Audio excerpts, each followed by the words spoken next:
চার ব্যক্তিকে জান্নাত না দেওয়া আল্লাহর হক। বলেন কয় ব্যক্তিকে জান্নাত না দেওয়া আল্লাহর হক? আল মুস্তাদরাক লিল হাকিম কিতাবের নাম। এই কিতাবের 2260 নাম্বার হাদিস, 2260। এই হাদিসের মধ্যে আসছে আরবাউন হাক্কুন আলাল্লাহ আল্লা ইউদখিলাহুমুল জান্নাহ। চার ব্যক্তি এমন, যে চার ব্যক্তিকে জান্নাত না দেওয়া আল্লাহর হক। এক নাম্বার মুদমিনুল খাম, যে মদ পান করে তাকে জান্নাত না দেওয়াই আল্লাহর হক। দুই নাম্বার আকিলুর রিবা, যে ব্যক্তি সুদ খায় তাকে জান্নাত না দেওয়াই আল্লাহর হক। তিন নাম্বার আকিলু মালিল ইয়াতীম, এতিমের সম্পদ যে অন্যায়ভাবে ভক্ষণ করে তাকে জান্নাত না দেওয়া আল্লাহর হক। চার নাম্বার আল আকুলি ওয়ালিদাই, পিতা মাতার নাফরমান সন্তান তাকে জান্নাত না দেওয়াই আল্লাহর হক। তাহলে বলেন জান্নাত কয় ব্যক্তিকে না দেওয়া আল্লাহর হক? এর মধ্যে একজন সুদখোর আছে না নাই? এগুলো 12। 13 নাম্বার, নবীজি সাল্লাল্লাহু আলাইহি ওয়াসাল্লাম বলেন এমন একটা জামানা আসবে যে জামানায় মানুষ মিছিল দিয়ে সুদ খাবে। মানে মানুষ প্রচুর পরিমাণে সুদ খাবে। আবু দাউদ শরীফ 3-3-3-1 কত হয়? 3331। কত হয়? মানে 3331। এটা কেন বলতেছি? যাতে মনে রাখতে পারেন। 3-3-3-1, 3টা 3 এরপরে 1, 3331 নাম্বার হাদিস। قال رسول الله صلى الله عليه وسلم, নবীজি বলেন লা ইয়াতিয়ান্না আলান নাসি জামান, আমার উম্মতের উপর এমন একটা সময় আসবে লা ইয়াবকা আহাদুন ইল্লা আকালা রিবা, এমন কেউ বাকি থাকবে না যারা সুদ খাবে না। ইন্না লিল্লাহ। দেখছেন কি ভয়ঙ্কর কথা। নবীজি এবার কি বলে দেখেন তো, আসলে তো আমরা সবাই সুদ খাই না, কিছু মানুষ সুদ মুক্ত আছে না? নবীজি বলেন ওয়া ইল্লাম ইয়াকুলহু, যদিও ডাইরেক্ট না খায়, আসাবাহু মিন বুখারিহি, সুদের হাওয়া তার গায়ে লাগবে। ডাইরেক্ট না খাইলো আপনারে খাওয়াই দিবে, আপনি জানেন না। সুদের টাকা আপনার চা খাওয়াই দিবে, আপনি তো জানেন না। নবীজি বলেন ডাইরেক্ট না খাইলো সুদের বাতাস তার গায়ে লেগে যাবে। আমি আপনি খাওয়ার ইচ্ছা নেই, এক ব্যক্তি আমারে আপনারে নিয়ে এক দোকানে নিয়ে গেল, নিয়ে বন্ধু মানুষ, দোস্ত এক কাপ চা খাও, কিন্তু আপনি তো জানেন না দোস্তের টাকাটা সুদের। ও আপনার মুখে সুদের এই চা দিয়ে দিল, যদিও আপনার গুনাহ হবে না, কারণ আপনি তো জানেন না, কিন্তু আপনার শরীরের মধ্যে সুদের হাওয়া কিন্তু সে লাগিয়ে দিচ্ছে। নবীজি বলেন এমন একটা সময় আসবে যে সময় মানুষ সুদ খাবে, যদিও ডাইরেক্ট না খায়, অন্তত তার গায়ে হাওয়া লেগে যাবে, কারো না কারো মাধ্যমে হাওয়া লেগে যাবে। ভাই কথাগুলো সত্য না? তাহলে বলেন এই যে 13টা কথা বললাম সুদের ব্যাপারে, এই কথাগুলা কি সহজ না অনেক কঠিন কথা? আল্লাহ আমাদেরকে হেফাজত করেন। তাহলে খুব সহজে মনে রাখেন, 1 নাম্বার সুদ খাওয়া, আল্লাহ নবীর বিরুদ্ধে যুদ্ধ ঘোষণা করা। 2 নাম্বার সুদ খাওয়া, কিয়ামতের ময়দানে পাগল অবস্থায় ওঠা। 3 নাম্বার সুদ খাওয়া, শ্বাসরোধ করা অবস্থায় কিয়ামতের মাঠে ওঠা। 4 নাম্বার সুদ খাওয়া, এলাকার মধ্যে গজব টেনে আনা। 5 নাম্বার সুদ খাওয়া, দুর্ভিক্ষ লেগে যাওয়া। 6 নাম্বার সুদ খাওয়া, পেটের মধ্যে বিশাল বড় বড় সাপের জন্য আপনি তৈরি থাকা। 7 নাম্বার সুদ খাওয়া, আপন মায়ের সাথে ব্যভিচার করা। 8 নাম্বার সুদ খাওয়া, এর মানে হলো আপনার দুনিয়া ধ্বংস করা, আখেরাত ধ্বংস করা। 9 নাম্বার সুদ খাওয়া, রক্তের নদীর মধ্যে সাঁতার কাটতে থাকা। 10 নাম্বার সুদ খাওয়া, 24 ঘন্টা অভিশপ্ত হওয়া। 11 নাম্বার সুদ খাওয়া, 36 বার ব্যভিচারের চেয়ে বড় গুনাহ করা। 12 নাম্বার সুদ খাওয়া, আল্লাহর জান্নাত থেকে বঞ্চিত হওয়া। 13 নাম্বার সুদ সবাই মিলে যদিও না খায়, সুদের হাওয়া সবার গায়ে লেগে যাবে। তাই আমাদের সবার উচিত সমাজটাকে সবাই মিলে মিশে, চেয়ারম্যান মেম্বার সবাই মিলে মিশে, একদম বুড়া ছোট সবাই মিলে মিশে সুদ মুক্ত একটা সমাজ গড়ার চেষ্টা করা। আল্লাহ আমাদের সকলকে তৌফিক দান করেন। ইবনে মাজাহ কিতাবের নাম, হাদিস নাম্বার 4019 নাম্বার হাদিস। এই হাদিসের মধ্যে আসছে 5টা অপরাধের কারণে আমাদের উপর বিভিন্ন গজব আসবে। বলেন কয় অপরাধ? 5টা পরীক্ষা আমাদেরকে আল্লাহর পক্ষ থেকে করা হবে। এই 5 পরীক্ষায় গজব আসবে বিভিন্ন ধরনের। আমি বলার পরে আপনারা বলবেন পরীক্ষা 5টা কি ভবিষ্যতে হবে না হয়ে গেছে, আগে শোনেন। যদি শোনার পরে মনে হয় হুজুর এখনো হয় নাই, তাহলে বলবেন ভবিষ্যতে হবে। তাহলে শুরু করি। হ্যাঁ, ইবনে মাজাহ কিতাবের নাম, হাদিস নাম্বার 4019। আর আব্দুল্লাহ ইবনে উমর রাদিয়াল্লাহু তাআলা আনহুমা قال اقبل علينا رسول الله صلى الله عليه وسلم আব্দুল্লাহ ইবনে ওমর রাদিয়াল্লাহু তাআলা আনহুমার বর্ণনা, আল্লাহ রাসূল সাল্লাল্লাহু আলাইহি ওয়াসাল্লাম আমাদের দিকে আগমন করলেন। নবীজি আমাদেরকে বললেন, খামসুন ইযাবতুলিতুম বিহিন্না ওয়া আউযু বিল্লাহি আন তুদরিকুহুন্না। পাঁচটা পরীক্ষা দ্বারা তোমাদেরকে পরীক্ষা করা হবে। নবী বলছেন, পাঁচ পরীক্ষা দ্বারা তোমাদেরকে পরীক্ষা করা হবে। নবী বলেন, আমি আল্লাহর কাছে পানাহ চাই এই পাঁচ পরীক্ষা যেন তোমরা না পড়ো। পানাহ চাইছে নবীজি। তাহলে পাঁচটা পরীক্ষা সহজ না ভয়ঙ্কর? কঠিন। এবার শুরু করি। পরীক্ষা নাম্বার 1, লাম তাজহারিল ফাহিশাতু ফি কওমিন কাত্তু হাত্তা ইয়ালিনু বিহা। কোন এলাকার মধ্যে যখন অশ্লীলতা ছড়িয়ে পড়ে, পড়ছে না পড়বে? এক নাম্বার, কোন এলাকার মধ্যে যখন প্রকাশ্যে অশ্লীলতা ছড়িয়ে পড়ে, ওই এলাকার মধ্যে গজব আসবে। এক নাম্বার, ইল্লা ফাশা ফীহিমুত তাউন, ওই এলাকার মধ্যে মহামারী দেখা দিবে।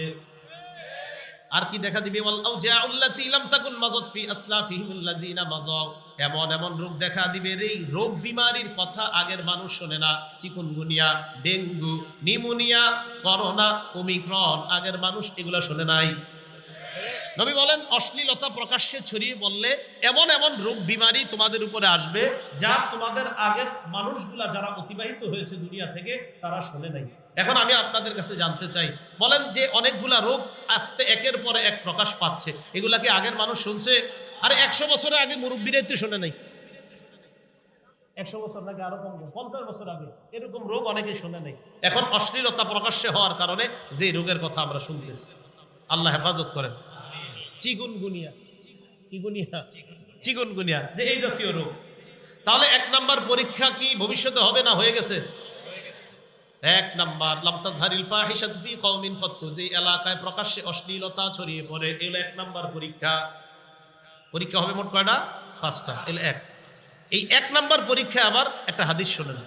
সহিহ বুখারী হাদিস নাম্বার 5590 নাম্বার হাদিস। এই হাদিসে রাসূল সাল্লাল্লাহু আলাইহি ওয়াসাল্লাম বলেন, ক্বালা রাসূলুল্লাহ সাল্লাল্লাহু আলাইহি ওয়াসাল্লাম, নবীজি বলেন, লা ইয়াকুনান্না মিন উম্মতি আকওয়াম, আমার উম্মতের মধ্যে এমন একদল মানুষের আবির্ভাব ঘটবে, ইস্তাহিল্লুনাল হিররা, যারা জিনাকে হালাল মনে করবে। জিনাকে কি মনে করবে? হালাল। লিভ টুগেদার, একই ছাদের নিচে একটা ছেলে মেয়ে, প্রাপ্তবয়স্কা ছেলে মেয়ে একসাথে থাকবে স্বামী স্ত্রীর মতো, তবে তারা স্বামী স্ত্রী না। আর তাদের বক্তব্য, আমরা দুইজন প্রাপ্তবয়স্কা, আমাদের সম্মতিতে ওই কাজটা হয়েছে যেটা হারাম, তো তারা সম্মতিত হওয়ার কারণে এটার নাম জিনা দিতে চায় না। বলেন আপনারা, স্বামী স্ত্রী ছাড়া বিবাহ বহির্ভূত ওই সম্পর্কের নাম জিনা কিনা? নবী বলেন, আমার উম্মতের একদল জিনাকে হালাল মনে করবে। এই যে লিভ টুগেদার, একই ছাদের নিচে থাকবে। নাউজুবিল্লাহ। আল্লাহ আমাদের সমাজগুলোকে হেফাজত করেন। আল্লাহ আমাদের দেশটা সমস্ত অশান্তি বিশৃঙ্খলা থেকে হেফাজত করেন। 2 নাম্বার, ওয়াল হারির, রেশমের পোশাককে তারা হালাল মনে করবে। 3 নাম্বার, ওয়াল খামরা, মদকে হালাল মনে করবে। 4 নাম্বার, ওয়াল মাআজিফা, বাদ্যযন্ত্রকে হালাল মনে করবে, গান বাজনাকে হালাল মনে করবে। তাহলে বলেন, এই যে বুখারীর যে বর্ণনাটা শুনলাম 5590 নাম্বার, বাদ্যযন্ত্র, গান বাজনা, জিনাকে হালাল মনে করা, এই জাতীয় কর্মগুলো কি ভবিষ্যতে হবে না সমাজে চলছে? চলছে। আবু দাউদ শরীফের একটা হাদিস শোনেন। আমরা কিন্তু 5 পরীক্ষার প্রথম পরীক্ষা আছি, শেষ হয় নাই, বাকি 4টা বাকি আছে। মন দিয়ে শোনেন। আবু দাউদ শরীফের 3688 নাম্বার হাদিস। ক্বালা রাসূলুল্লাহ সাল্লাল্লাহু আলাইহি ওয়াসাল্লাম, নবীজি বলেন, লা ইয়াশরাবান্না নাসুম মিন উম্মতি আল খামরা, নবীজি বলেন, আমার উম্মতের একদল মানুষ মদ পান করবে, ইউসাম্মুনাহা বিগাইরি ইসমিহা, যারা মদ পান করবে নাম দিবে অন্য নাম, মদ পান করবে নাম দিবে অন্য, বিয়ার, ড্রিঙ্কস, কানাডা ড্রাই, মাস্তুদ, আর কি আছে, গাজা, ইয়াবা ইত্যাদি নাম দিবে, বিভিন্ন নাম দিয়ে মদ পান করবে। এবার হাদিসটা মিলান, এরপর কি করে দেখেন, ইউজাফু আলা রুউসিহিম আল বিল কাইনাতি ওয়াল মুগান্নিয়াত, এক দিক দিয়ে মদ পান করবে, অন্য দিক দিয়ে গায়িকা নায়িকারা নাচানাচি করতে থাকবে। আছে আছে মানে একটু আগে আসতেই তো দেখছি আপনাদের এলাকায়, যে কোনো এক জায়গায় দেখছি গান হইতেছে, নাচানাচিও চলতেছে। ইউজাফু আলা রুউসিহিম বিল, খালি মাদকটা হয় কিনা জানি না, নবীজি বলছে মাদক সেবন হবে, পাশ দিয়ে গান বাদ্য চলবে, আর হলো আপনার নাচানাচি চলবে, নায়িকা গায়িকারা নাচতে থাকবে। বলেন এই অবস্থাটা কি ভবিষ্যতে হবে না চলতেছে? আল্লাহ হেফাজত করুন। তো এবার আসেন, পরীক্ষা কয়টা? পরীক্ষা কয়টা? 1 নাম্বার, অশ্লীলতা প্রকাশ্যে ছড়িয়ে পড়বে। 2 নাম্বারটা বলার পরে দেখেন তো আমাদের দেশে আছে কিনা। ওয়ালাম ইয়ানকুসুল মিকিয়ালা ওয়াল মিজান, যে দেশের মধ্যে ওজনে কম দেওয়া হবে। কিসে কম দিবে? ওজনে কম দিবে। ওই দেশের মধ্যে গজব আসবে 3টা। বলেন ওজনে কম দিলে গজব আসবে কয়টা? 3টা। 1 নাম্বার, ইল্লা উখিযু বিসসিনিন, ওই দেশের মধ্যে দুর্ভিক্ষ লাগবে। 2 নাম্বার, শিদ্দাতিল মাউনা, অর্থনৈতিক অভাব অনটন দেখা দিবে। 2 নাম্বার, ওয়ালাম ইয়ানকুসুল মিকিয়াল ওয়াল মিজান, কোন এলাকার মধ্যে যখন ওজনে কম দিবে ওই এলাকায় 3টা গজব আসবে। 1 নাম্বার, ইল্লা উখিযু বিসসিনিন, দুর্ভিক্ষের গজব আসবে। 2 নাম্বার, শিদ্দাতিল মাউনা, অর্থনৈতিক অভাব অনটন দেখা দিবে। 3 নাম্বার, জাওরিস সুলতানি আলাইহিম, জালেম তাদের উপর চেপে বসবে। এই 3টা গজব আসবে দ্বিতীয় পরীক্ষার কারণে। 3 নাম্বার পরীক্ষা, ওয়ালাম ইয়ামনাউ যাকাতা আমওয়ালিহিম, যেই দেশের মানুষ যাকাত না দিবে। বলেন আমাদের দেশে যাকাত না দেওয়ার সংখ্যা আছে কিনা? নবীজি সাল্লাল্লাহু আলাইহি সাল্লাম বলেন, ওয়ালাম ইয়ামনাউ যাকাতা আমওয়ালিহিম ইল্লা মুনিউল কতরা মিনাস সামা, কোন দেশের মানুষ যদি যাকাত না দেয় ওই দেশের মধ্যে রহমতের বৃষ্টি বন্ধ করে দেওয়া হয়। আসমান থেকে এমন বৃষ্টি আসবে না যে বৃষ্টির কারণে কৃষকের মুখে হাসি ফুটে, যে বৃষ্টির কারণে কৃষি দ্রব্যের মাধ্যমে দেশের অর্থনৈতিক অবস্থা পরিবর্তন হয়ে যেতে পারে, এমন রহমতের বৃষ্টি দুনিয়াতে আসবে না। যাকাত না দেওয়ার কারণে রহমতের বৃষ্টি বন্ধ করে দেওয়া হয়। নবীজি বলেন, দাউলাল বাহাইম লাম ইউমতারু, চতুষ্পদ জন্তুরা যদি না থাকতো লাম ইউমতারু, তাহলে ওই এলাকার মধ্যে আল্লাহ বৃষ্টি দিতেন না। যাকাত না দেওয়ার পরে আমরা যারা বৃষ্টি পাই, চতুষ্পদ জন্তু হাইওয়ান জানোয়ার যারা বৃষ্টির কারণে খুশি হয়, তাদের কারণে আল্লাহ আমাদেরকে বৃষ্টি দেয়, আমাদের বুজুর্গির কারণে না। আমরা যে অপরাধ করি বৃষ্টি বন্ধ, ওই যে হাঁস বিভিন্ন প্রাণীরা সাঁতার কাটে বৃষ্টিতে, আল্লাহ তাদেরকে বৃষ্টি দেয়, তাদের কারণে আমরা বৃষ্টি পাই। এই হলো 3 নাম্বার পরীক্ষা। পরীক্ষা নাম্বার 4, ওয়ালাম ইয়ানকুদু আহদাল্লাহি ওয়া আহদা রাসূলি, যেই দেশের মানুষ আল্লাহ রাসূলের সাথে অঙ্গীকার ভঙ্গ করে ওই দেশের মধ্যে ইল্লা সাল্লাল্লাহু আলাইহিম আদুওয়াম মিন গায়রিহিম, আল্লাহ বহিরাগত শত্রু চাপায়া দেয়। আবার বলছি, যে দেশের মানুষ আল্লাহ নবীর সাথে অঙ্গীকার ভঙ্গ করে ওই দেশের উপর আল্লাহ বহিরাগত শত্রু চাপায়া দেয়। বহিরাগত শত্রু এই দেশের মধ্যে আসার পর ফাখাযু মা ফি আইদিহিম, তাদের মূল্যবান জিনিসগুলা তারা ছিনা নেয়। ওই বহিরাগত শত্রু ওই জাতির উপরে আসবে, আল্লাহ চাপায়া দিবে, ওই জাতির মূল্যবান সম্পদগুলা বাহিরের দেশের শত্রু ছিনিয়ে নিয়ে যাবে, যেই দেশে আল্লাহ রাসূলের অঙ্গীকার রক্ষা করা হবে না। আবু দাউদ শরীফের 4015 নম্বর হাদিসের বর্ণনা, ক্বালা রাসূলুল্লাহ সাল্লাল্লাহু আলাইহি ওয়াসাল্লাম, নবীজি বলেন, ইয়া আলী লা তাকশিফ ফাকিজা, আলী তুমি তোমার সতর উলঙ্গ করবা না, তুমি তোমার রান প্রদর্শন করবা না। ওয়ালা তানজুর ইলা ফাকিজি হাইয়িন, জীবিত ব্যক্তির রানের দিকে দেখবা না। ওয়ালা ফাকিজি মাইয়িতিন, মরা ব্যক্তির রান দেখবা না। নবীর সাথে অঙ্গীকারবদ্ধ হলাম আমরা নিজেদের রান প্রদর্শন করব না। আরো অঙ্গীকার করলাম জীবিত ব্যক্তির রান দেখবো না, মরা ব্যক্তির রান দেখবো না। বলেন নাটক সিনেমায় যদি রান দেখানো হয়, সেই রান দেখা হালাল না হারাম? কোন খেলার মধ্যে যদি রান দেখা যায়, ওই খেলা দেখা হালাল না হারাম? কিসের মধ্যে? হাডুডু খেলায় রান দেখা যায়নি, তাহলে হালাল না হারাম? আর কোন খেলা আসেনি রান দেখা যায়? কি খেলা? ফুটবল খেলা রান দেখা যায়, তা হারাম। তাহলে নবীর সাথে অঙ্গীকার আমরা করছি যে আমরা জীবিত ব্যক্তির রান দেখবো না, মরা ব্যক্তির। খেলে মরারা না জিন্দারা? মরারাও যদি খেলতো তাদের রান দেখা হারাম, মরারা খেললেও। খেলে জিন্দারা, জীবিত ব্যক্তি যেই কোনো খেলা খেলুক, তাদের রান দেখা গেলে সেই রান কোনো আশিক রাসূল দেখতে পারে না, কারণ নবীর সাথে অঙ্গীকারাবদ্ধ আমরা। তাহলে 4 নাম্বার, আল্লাহ রাসূলের সাথে অঙ্গীকার যে ভঙ্গ করে, ওই দেশের উপর আল্লাহ বহিরাগত শত্রু চাপায়া দেয়, ওই শত্রু তাদের মূল্যবান সম্পদ ছিনায় নেয়। 5 নাম্বার পরীক্ষা, ওয়ালাম তাহকুম আইম্মাতুহুম বিকিতাবিল্লাহ, যেই দেশের শাসক আল্লাহর কিতাব অনুযায়ী ফয়সালা করে না, ওয়া তাখায়্যারু মিম্মা আনজালাল্লাহ, কোন দেশের শাসক যদি আল্লাহ কিতাব অনুযায়ী ফয়সালা না করে, আল্লাহ যা নাজিল করেছেন তা যদি স্বতঃস্ফূর্তভাবে মেনে না নেয়, ইল্লা জাআলাল্লাহু বাসাহুম বাইনাহুম, ওই দেশে মানুষে মানুষে আল্লাহ যুদ্ধ বাঁধিয়ে দেয়। মানুষে মানুষে কি বাঁধিয়ে দেয়? যুদ্ধ বাঁধিয়ে দেয়। আমাদের দেশে সামান্য বিষয়কে কেন্দ্র করে একজন আরেকজনকে হত্যা করছে। চাঁদপুর খেলারে কেন্দ্র করে মাইরা ফেলছে একজন। আমাদের দেশে 2 দল বাস নিয়ে নামে। 2-3 বছর আগে একটা খেলা হয়েছিল, নাম কোপা আমেরিকা। এটারে কেন্দ্র করে আপনার হসপিটালে অনেক রুগী এসে ভর্তি হয়েছে, আমাদের দেশের যে কোনো এক জেলা। ওইটারে কেন্দ্র করে খেলার উপরে দেখবেন আমার একটা বয়ান আছে প্রায় 1 ঘন্টা 1 মিনিটের। ওই বয়ানটা আপনাদের খুব খুব পরিমাণে দেখছেন আপনারা মনে করছেন এটা এখন দিছি, এটা 2-3 বছর আগের বয়ান আমার। ওই বয়ান আপনারা ইদানিং দেখছেন, যাক লাগিয়ে গেছে, কাজে লেগে গেছে। ওই সময়ের বয়ান এখন দেখলো এটা কাজে লেগে গেছে। খেলাকে কেন্দ্র করে মানুষ মানুষের সাথে শত্রুতা করবে, মানুষ মানুষকে হত্যা করবে, বলেন এটা কি কখনো কাম্য? এটা কাম্য না, এটা কামনা করা যায় না। আল্লাহ আমাদেরকে এই 5 পরীক্ষা এবং পরীক্ষার কারণে যে গজব আসে, এই গজব থেকে আল্লাহ আমাদেরকে হেফাজত করুন, আমিন।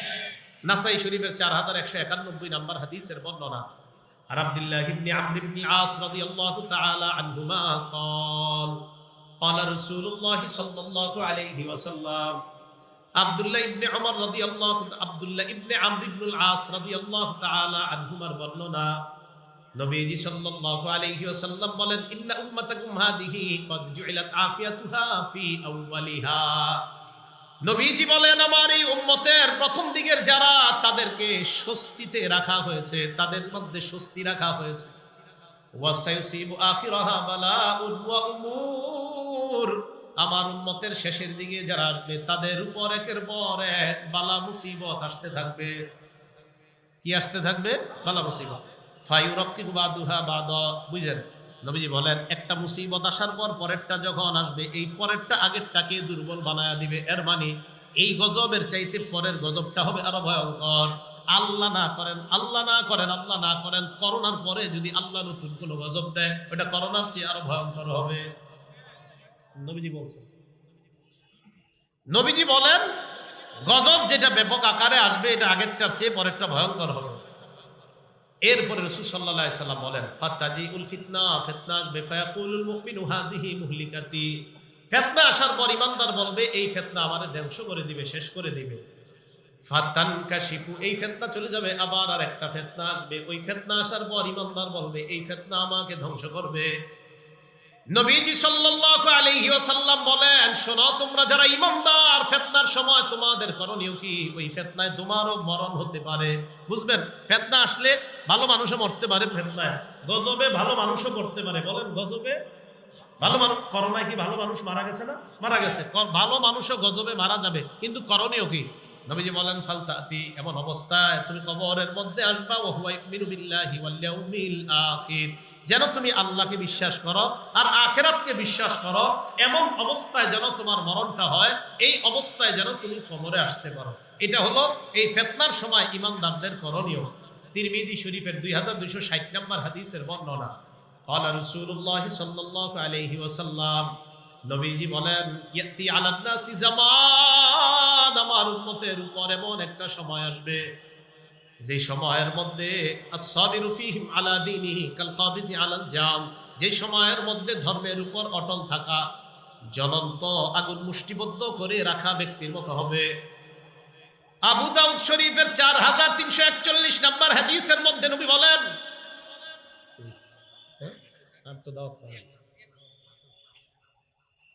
আবু দাউদের 4341 নম্বর হাদিসের মধ্যে নবী বলেন, ইন্না মিন ওয়ারাইকুম আইয়ামাস সাবরি, তোমাদের পরে ধৈর্যের যুগ আসবে, তোমাদের পরে ধৈর্যের যুগ আসবে, যেই যুগের মধ্যে লিল আমিলি ফিহি আজরু 50 রাজুলা, যেই যুগের মধ্যে একজন আমল করলে আল্লাহ তাকে 50 জনের সওয়াব দান করবে।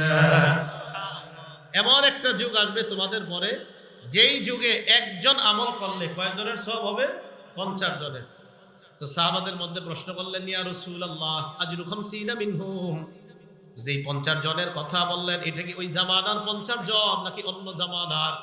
নবীজি বলেন আজরু 50 মিনকুম, তোমরা সাহাবাদের 50 জনের সওয়াব আল্লাহ পাক এক ব্যক্তিকে দান করবেন। তাহলে সাহাবারা 50 জন আমল করলে যে সওয়াব, এই জামানায় একজন আমল করলে আল্লাহ পাক রব্বুল আলামিন তাকে সেই সওয়াব দান করবেন। তো এই জামানার মধ্যে সবচেয়ে বড় কাজ হলো ঈমান নিয়ে যেন আমরা মৃত্যুবরণ করতে পারি, এই কথাটা খেয়াল রাখা। তিরমিজি শরীফের 2211 নম্বর হাদিসের বর্ণনা।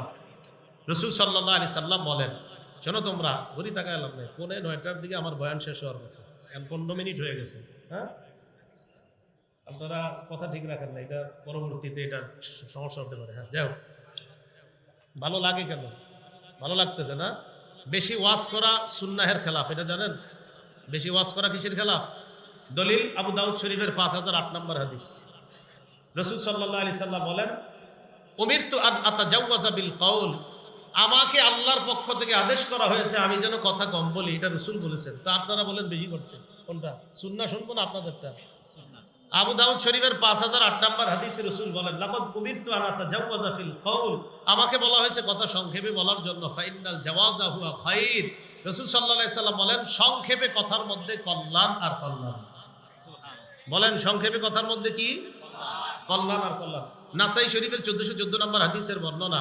রাসূল সাল্লাল্লাহু আলাইহি সাল্লামের ব্যাপারে বলা হয়েছে, কানা রাসূলুল্লাহ ইকসিরু যিকর, নবীজি সাল্লাল্লাহু আলাইহি সাল্লাম বেশিরভাগ সময় জিকির করতেন। ওয়া ইউকিল্লুল লাগওয়া, নবীজি অনর্থক কথা একবারে বলতেন না। ওয়া ইউতিলুস সালাহ, নবী নামাজ লম্বা করতেন। ওয়া ইকসিরুল খুতবা, খুতবা সংক্ষিপ্ত করতেন। আপনারা এখন বড় করতেন কোনটা? তাহলে রাসূল সাল্লাল্লাহু আলাইহি সাল্লামের সুন্নাহ একটা, হয়ে যায় আরেকটা। এজন্য সবাই মনে রাখতে হবে। আর আমি আসলে বেশি বয়ান করতেও পারি না, আমি মাজুর মানুষ, বেশি ওয়াজ পারিও না, আমি বেশি বয়ানও করতে পারি না। মাশাআল্লাহ আমাদের হযরত আসছেন, হযরত ইনশাআল্লাহ আপনাদেরকে প্রাণ ভরে মন ভরে আলোচনা করবেন। আল্লাহ পাক রব্বুল আলামিন আমাদের সকলকে, আমরা এতক্ষণ যাবত যে কথাগুলো শুনলাম বললাম, এই কথার উপর যেন আমরা সকলে আমল করতে পারি, আল্লাহ তৌফিক দান করেন। আমরা সবাই যেন প্রথম দিকের কথাটা আবার আনেন, সবাই প্রথম দিকে যে আলোচনাটা করা হয়েছে সেখান থেকে আসি। জলে স্থলে বিপদ আসার কারণ আমরা, বিপদ আসে আল্লাহর হুকুমে, গজবের কাজ করে বান্দারা। আমরা যেন বিপদের এবং গজব উভয়টা থেকে যেন আমরা বিরত থাকতে পারি, আল্লাহ তৌফিক দান করেন। আল্লাহ পাক রব্বুল আলামিন আমাদের সকলকে আবার যেন জান্নাতে একত্রিত হতে পারে, আল্লাহ তৌফিক দান করেন। আমিন।